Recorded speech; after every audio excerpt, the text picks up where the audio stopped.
tako, ne. Ostali smo pri prizmi, prizma je oglato geometrijsko telo, tole smo pogledali in gremo kar naprej.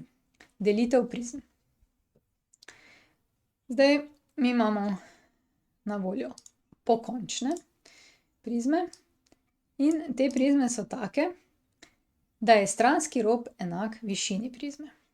In poševne prizme, te so pa takšne, da so tako, kot da bi jih malo položil in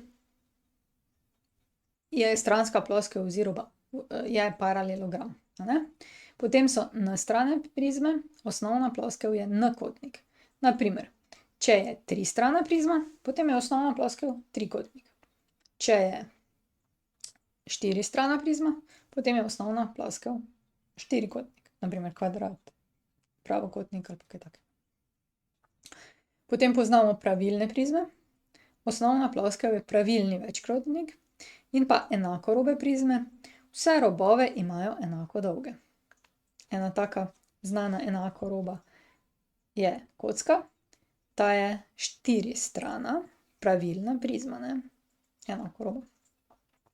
Medtem ko je na primer tetraeder, si pa poglejte, kaj je.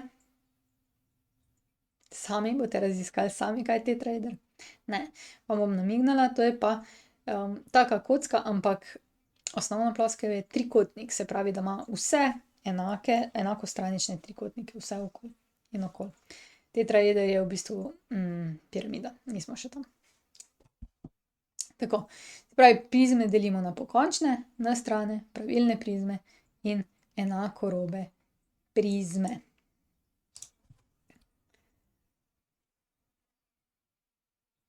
Tako, zdaj pa dajmo en primer. Na primer, kaka je pokončna, pravilna, šeststrana prizma. Pokončna, pravilna, šeststrana prizma je take sorte, da ima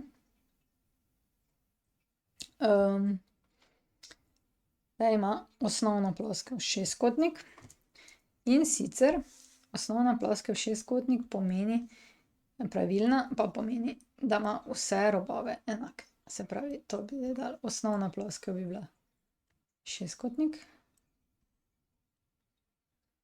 In potem nad njo mora biti še en šestkotnik.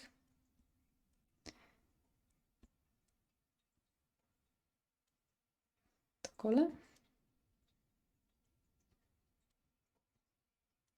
To imamo zdaj šest strani, pravilno pomeni, da so enakoroba, bla, bla, bla.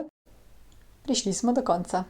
Če želite ali morate videti več, si poglejte na moji spletni strani ninarazlaga.si ali pa se naročite na moj YouTube kanal. Se vidimo.